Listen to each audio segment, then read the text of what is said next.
Hello. Hi, Scion.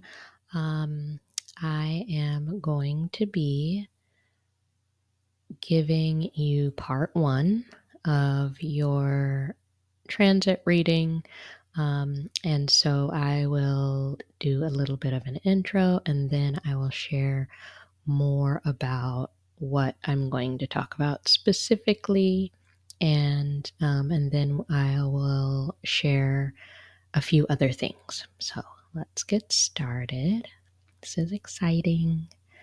Um, so this is the outline of what I'll be sharing in both part one and part two, but I'll do two different portions and I'll talk about that in a minute.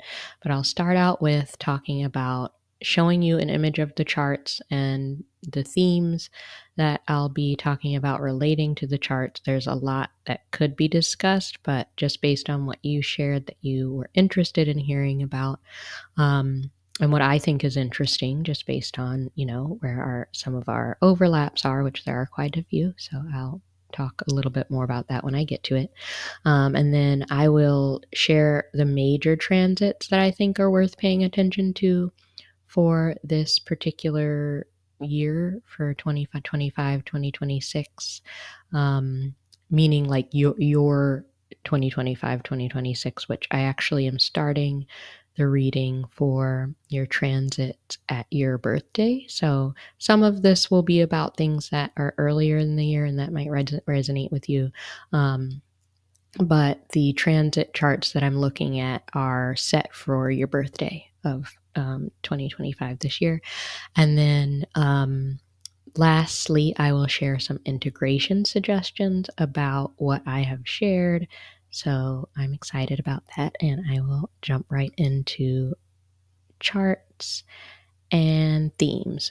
So you shared with me some themes that you were interested in for this coming, year, or the transits that you wanted to look at, and I have that you wanted to focus on family, home, roots, ancestors, kind of fourth house themes, money and financial resources. And then the thing that I added that I think is interesting and probably helpful information is Chiron and Pluto transits, because those have to do with healing and transformation energies. So this is just a quick image of the two charts that I'm going to be using. So part one, I'm going to be talking about your progressed chart. And I'll share a little bit more about what that means. And then part two, which I will do another time, so it may be a couple weeks or something. I don't know exactly how long it will be, but I already started working on it. I just haven't finished the reading for your transit chart. So those are two different charts that you can use to kind of get an idea of what is going to be happening in the coming year. So I will be using these two charts. And to share a little bit more about those, a progress chart, which is what part one is going to be about, is a secondary chart that's derived from your natal birth chart, but it's used to show your evolution over time. And it's something that's used predominantly in evolutionary astrology, but some traditional astrologers also use progress charts. And that chart is calculated using a day for a year system, also known as secondary progression. So basically, every year in a progress chart, your sun would move forward by 1 degree. And since each sign has 29 or 30 degrees, I think, so that would mean, like, in a 30-year time span, if you started, for example, at 1 degree Scorpio, if that's where your sun was, then when you turned 30, during your Saturn return, your sun would progress into Sagittarius. So most people are not born at like 1 or 0 degrees of the sign. They might be somewhere in the middle. And your sun is actually kind of like late degree Scorpio. So I believe that your sun has already been progressed into Sagittarius for a while, so you'll see that in your chart. But that's just a quick kind of rundown of what a progressed chart means. And then the terms I'm using of transit chart, I'm using two different types of transit charts. But a transit chart is a map of the current positions of the planets in the sky at a specific moment compared to a person's birth chart. And for this reading, I am using the transits from your solar return. Oops, slight typo. From your solar return this year of 2025. So I'm looking at November 10th at 10 a.m. of this year, which is the exact time of your solar return, according to what you have given me for your birthday when you were born. And so these are the themes that we'll be looking at. I think I already said them. And I will be looking at these themes for both the progress chart in part 1 and the transit chart in part 2. Okay, so this is a closer image of your progressed chart. This shows basically your sun having progressed into Sagittarius, and it's pretty late degrees Sagittarius, so your sun has been progressed into Sagittarius for quite a while.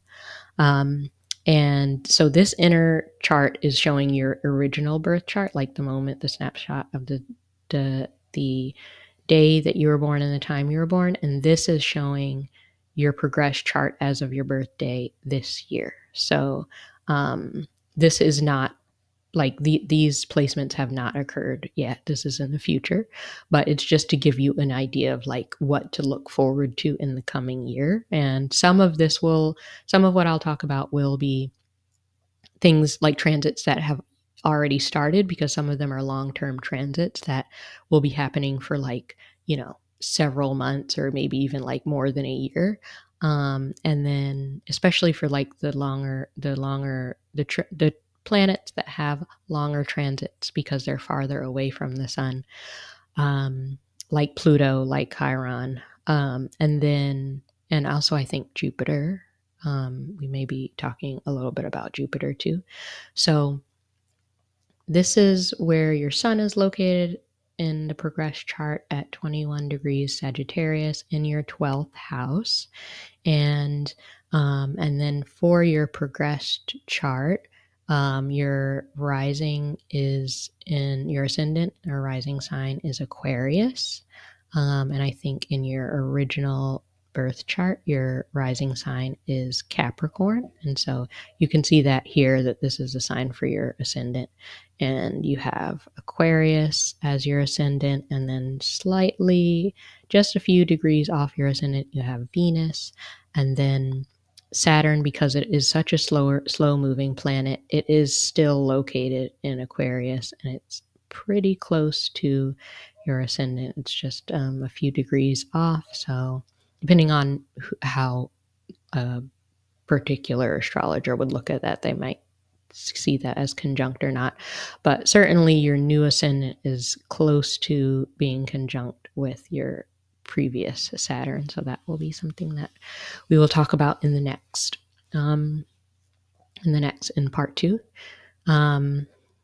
Some of your planets are relatively the same, like Mars is in Cancer, and I believe that that's the case because Mars was in Cancer and lingered in Cancer for about 7 months in the past 12 months. And so that planet is kind of back. You're having your progressed Mars return as well as your natal Mars return. Pluto doesn't move very quickly, so it's still here.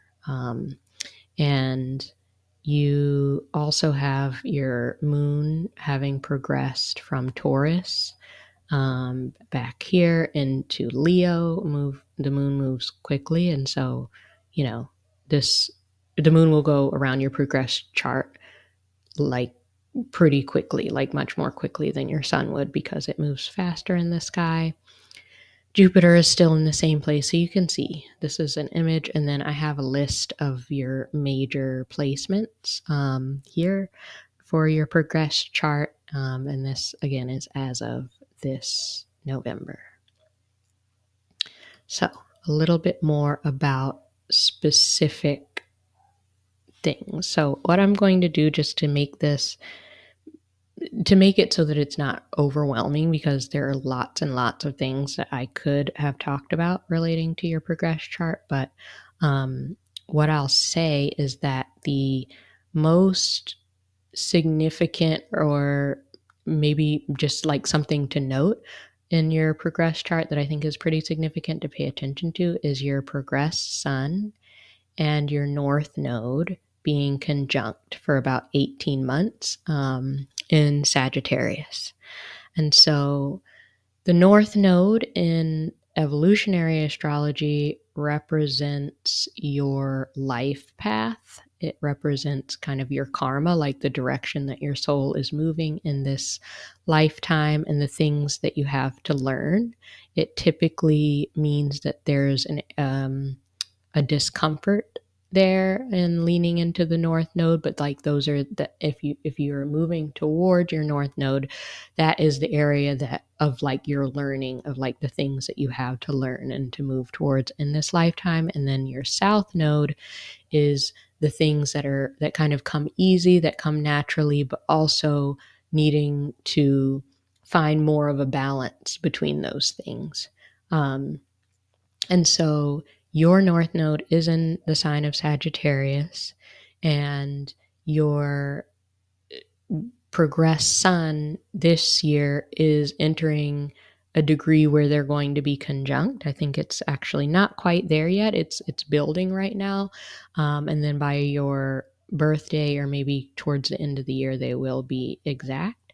And so what I said about that is that this is a moment where who you are becoming meets why you incarnated. And this can feel like a soul epiphany, a rising sense of direction, like getting some clarity and feeling like, oh, I understand why I'm here. And then feeling a lot of kind of energy towards moving towards those that life path. And it might even indicate a full reorientation of the goals you had up until this point, because the north node in modern astrology, or sorry, not in traditional astrology, Channing Nicholas calls the north node like the head of the dragon, and that being like a place of kind of like gravity of a pool of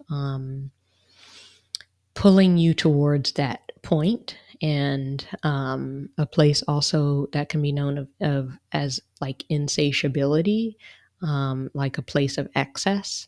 And so it's important to balance the north and south nodes, but usually what that means for many of us who, especially if, we're finding that we're encountering a lot of difficulty when we start to have north node transit, it means that the imbalance is actually with us relying too much on our south node and like staying in a place of comfort, and then the universe pushing us in towards our north node in a way that is like not our place of comfort, and that we might feel a lot of resistance in moving towards that energy.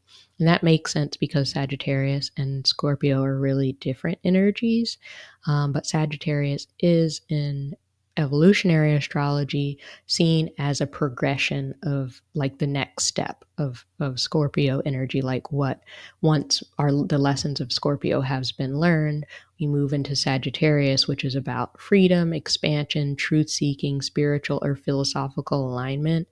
And then really it's because Sagittarius is ruled by Jupiter, which is the planet of expansion.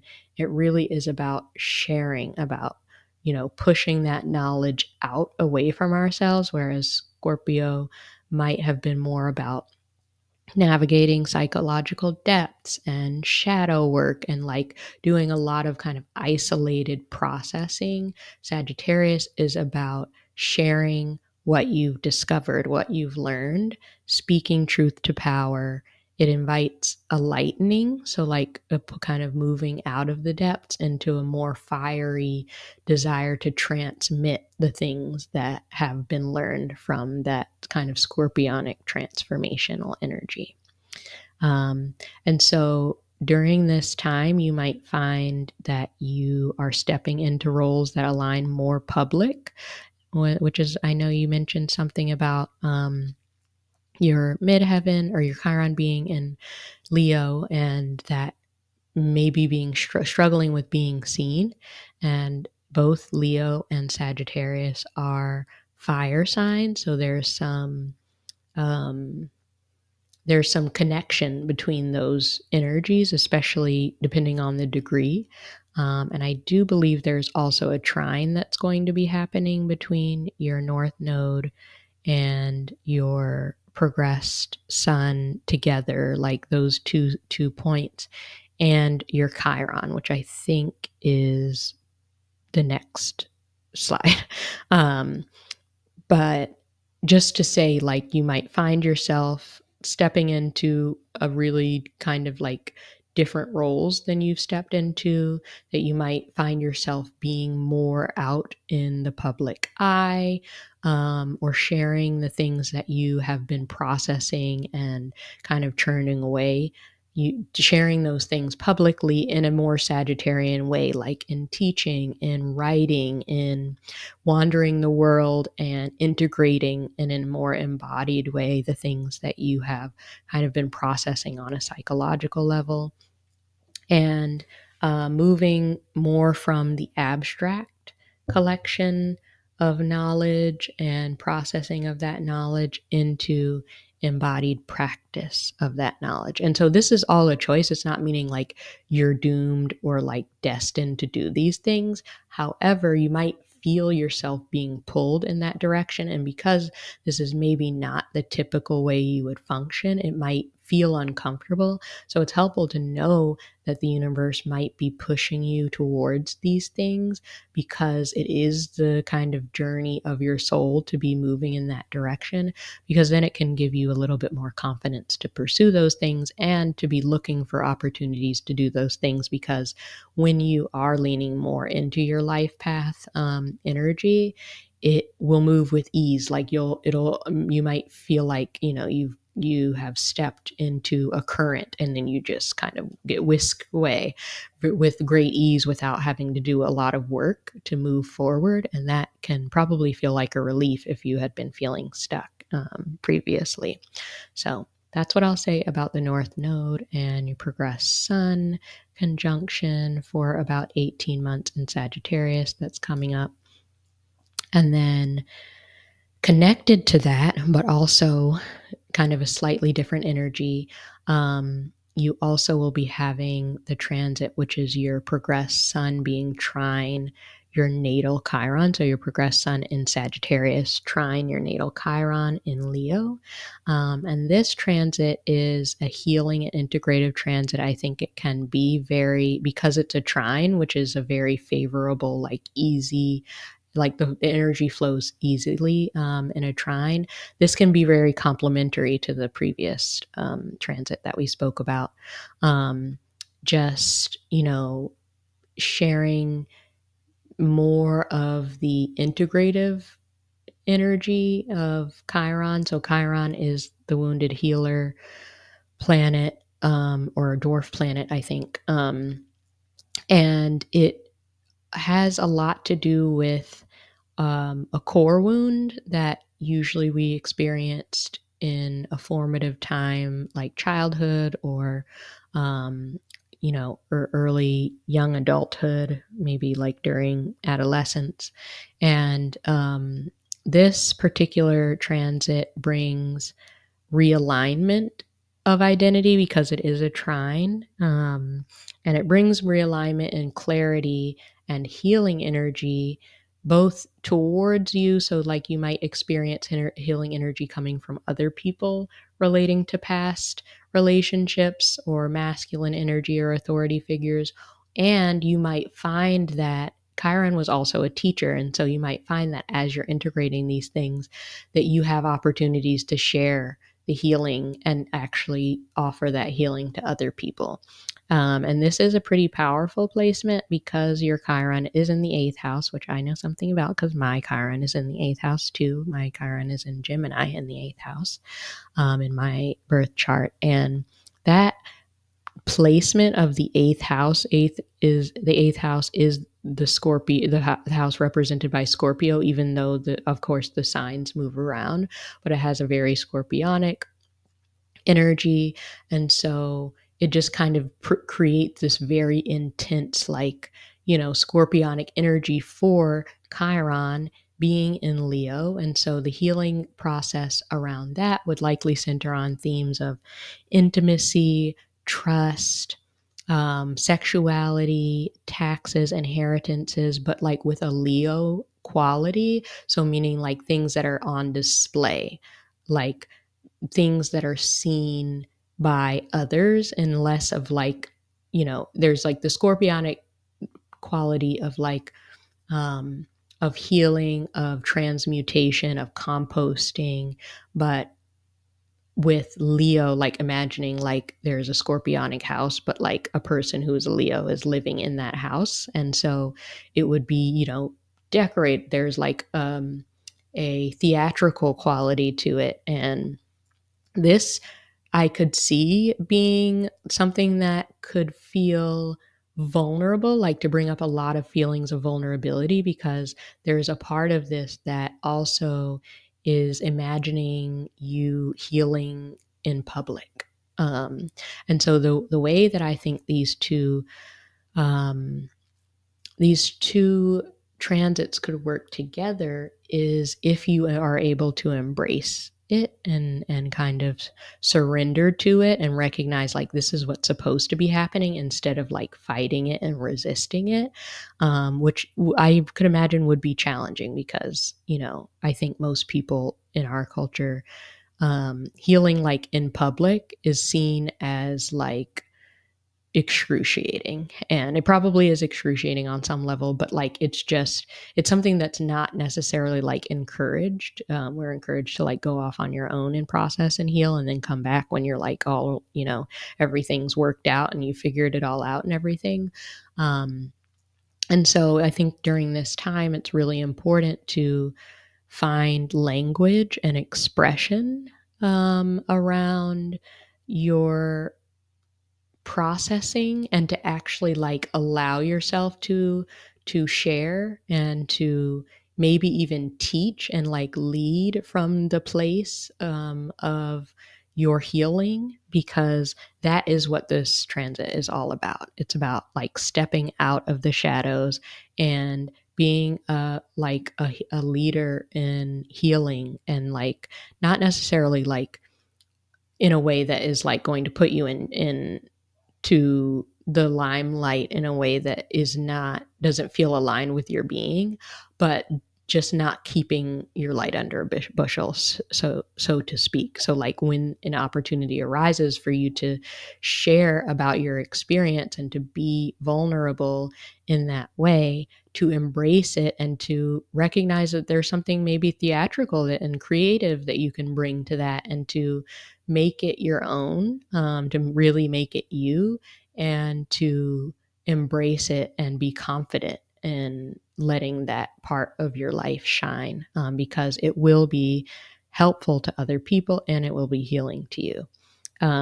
So just really being open and like, in some ways, like surrendering to vulnerability of interdependence and a more intentional way of embracing abundance, because the eighth house is about other people's resources. It is about collaborations. It is about really the vulnerability of interdependence and relying on other people, because the eighth house is opposite of your second house.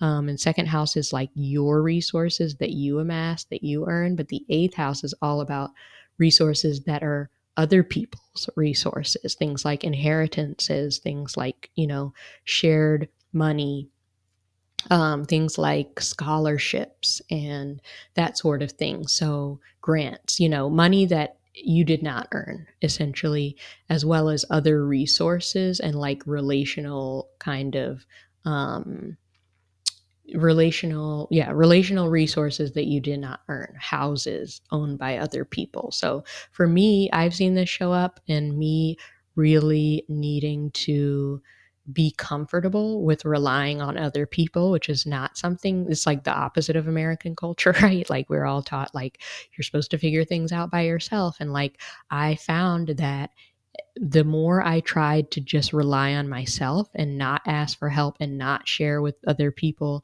what my needs were and just kind of like be individualistic, the more scarce my resources have been. And my son is also in the eighth house, like conjunct Chiron. So this is like particularly potent for me because this is like just part of how my life operates. But what I've learned is the more that I've been able to develop a tolerance for vulnerability, a tolerance for interdependence, and kind of decolonizing this idea of like needing to bootstrap it or, be independent. And the more I actually resisted that and have chosen to rely on other people, the more abundance is in my life. And so I'm not saying this is true for everyone, but I'm just saying, like, in this moment in your life, this is the energy that your chart is speaking to. Like, that you're being pushed in a direction where trying to do things by yourself is going to bring a lot of pain, and that actually relying on other people is the way to be able to like heal and recover. And that's hard. It's a hard thing to do, I think, particularly in our society right now. So I will share some integration suggestions relating to this. Wow, another typo. That is so unfortunate. So one of the things that I suggest, and this is speaking from some of my own experience around like eighth house Chiron, and like interdependence and just like kind of the energy of these two transits, particularly the eighth house one, but also I think I'm building in some like Sagittarian kind of work as well. So somatic work to soften the shame around receiving. And this is real work. Like I have spent years working through this. So I'm not even going to pretend like this is something light. Like it's not light. Um, that is my dog. I don't know why he's doing that. So maybe he agreed. I don't know. It's very, very, this is deep, deep work. This is like ancestral trauma work right here because we have been so conditioned to, you know, because for survival to be like, I can't rely on anyone. I need to rely on myself. I need to figure this out. And then even moving in towards like asking for help, moving towards collaboration, telling people what we need. It's like that's one level of work, to just be okay with asking for what you need and like communicating to people that you have needs and not being ashamed to have the needs. But then it is actually a completely different thing to then receive what you need and perhaps what you've even asked for, and be able to receive it, because that can bring up a whole host of somatic, like it can bring up like fear, it can bring up like very intense and vulnerability, it can bring up shame. And so it's really helpful, I think, to know that these things can come up, particularly around like shame around receiving, fear around like, oh, these people, like I had a situation, for example, where I was in a very dire straits. This is before I met you, and something had happened to my car, and I was like stranded. Someone had stolen my catalytic converter out of my Prius, and I was like in the middle of a road trip. So I actually needed to leave the place. My catalytic converter got stolen the night before I was supposed to leave the following morning to drive from Phoenix to Los Angeles, which is, I think is like 5.5, 6 hours or something like that. And I couldn't keep staying where I was. Like it wasn't, it was a very uncomfortable, like not good situation. This is also during the pandemic. And so I needed to leave. And it just so happened that I was in this wild seed course that I say just so happened, but universe works things out.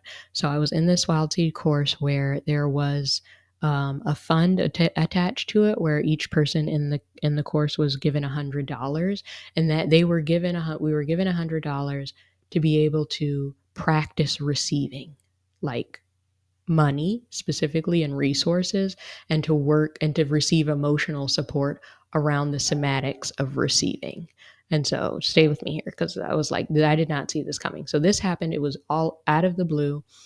I at first didn't tell anyone because I was just so ashamed, and I knew I didn't have the money. I had my car towed, and then the quote they gave me was for like $3,200 to like replace my catalytic converter. And like the car doesn't work without the catalytic converter. Like you need that.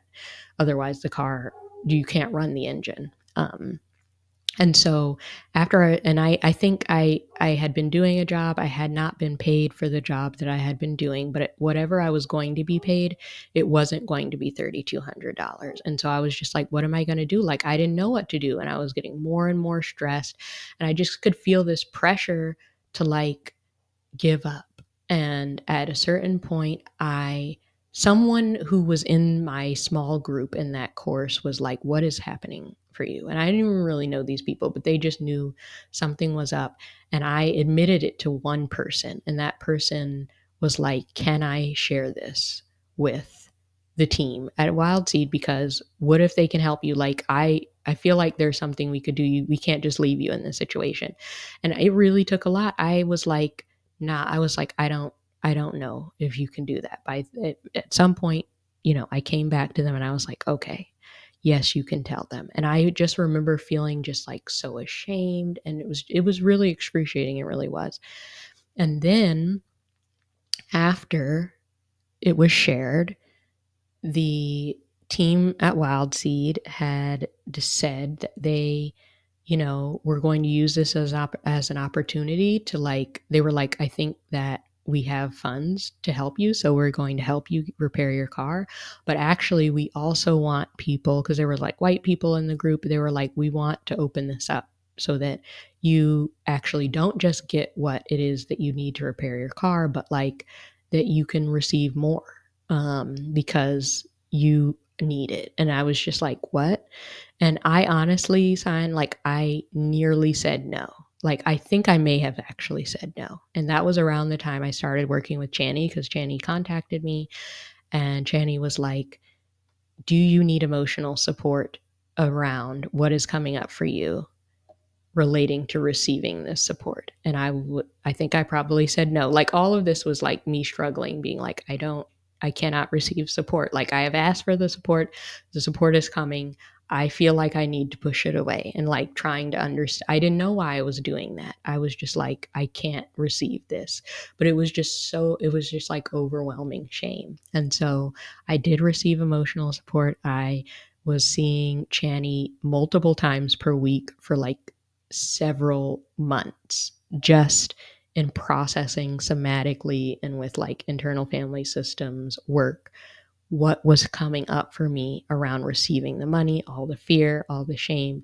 And it was just like the first time I had ever even known that you could ask for emotional support around receiving help. Because I just thought, like, if people give you something, then you should just like be grateful and not feel any kind of way about it. But that's just not how we work, because we've been conditioned and our ancestors have been conditioned. So that is what I will say about like, give an example of like somatic work, other kinds of shadow work, breath work, like touch, support, inner child healing around shame and receiving support, to practice saying yes every time someone offers something that you actually could use, or to practice pausing and telling people you'll get back to them, instead of I just found that I would kind of impulsively say no, and people would up like, oh, I don't need it, I'm fine, but it's like I was not fine, and I have needed support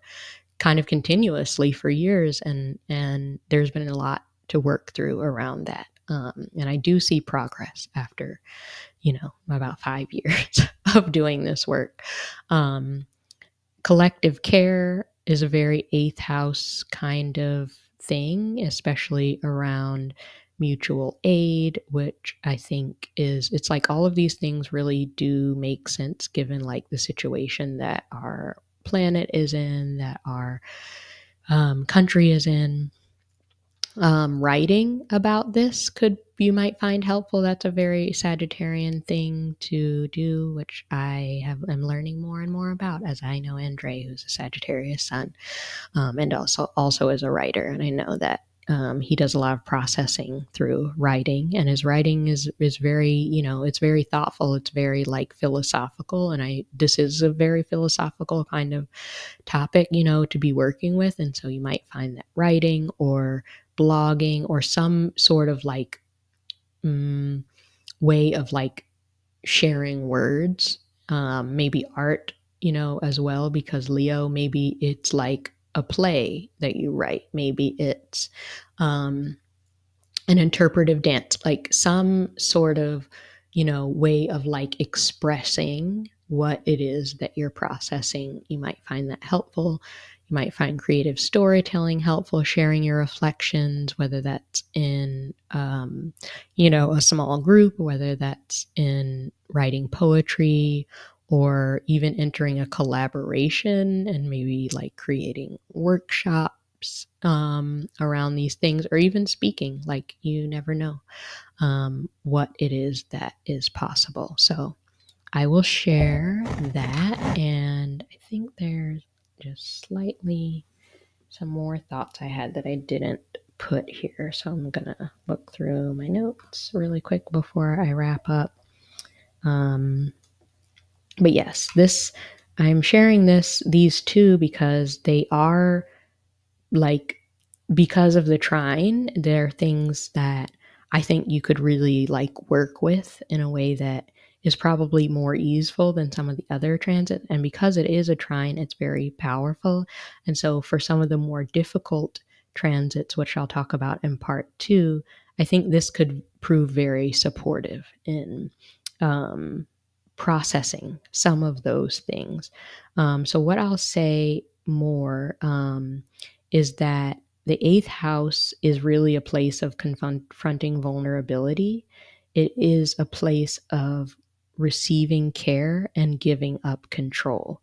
And I know that for like Black folks specifically who have been navigating like racialized capitalism, family separation, mistrust of systems and intergenerational trauma, we in particular have a very painful cultural imprint around asking for help, about being seen as struggling, being seen as dependent in a world that punished and looked down on us for those things. And I think that we're in a place where now, as a people, we can't really continue to hold on to that because it's not serving us. And this is a way that you could be a leader in helping other people recognize that and showing them how we work through it, because the universe is putting that on your doorstep and offering you an opportunity to heal yourself and to offer healing to others.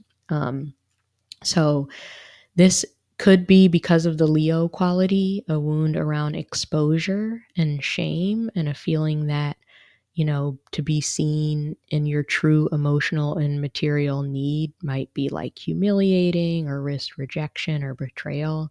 And so that could show up in ways like hiding your pain behind your competence, and being like, I'm going to be so competent so that people can't see like the need that I have, rejecting support before the support can reject you, So kind of preemptively like saying I'm fine, and the experience of like feeling unworthy of mutual aid and feeling like, oh, somebody else needs this, and then kind of pushing that off, even though there is a way in which you understand that you do have that need, or equating strength with being isolated and staying to yourself.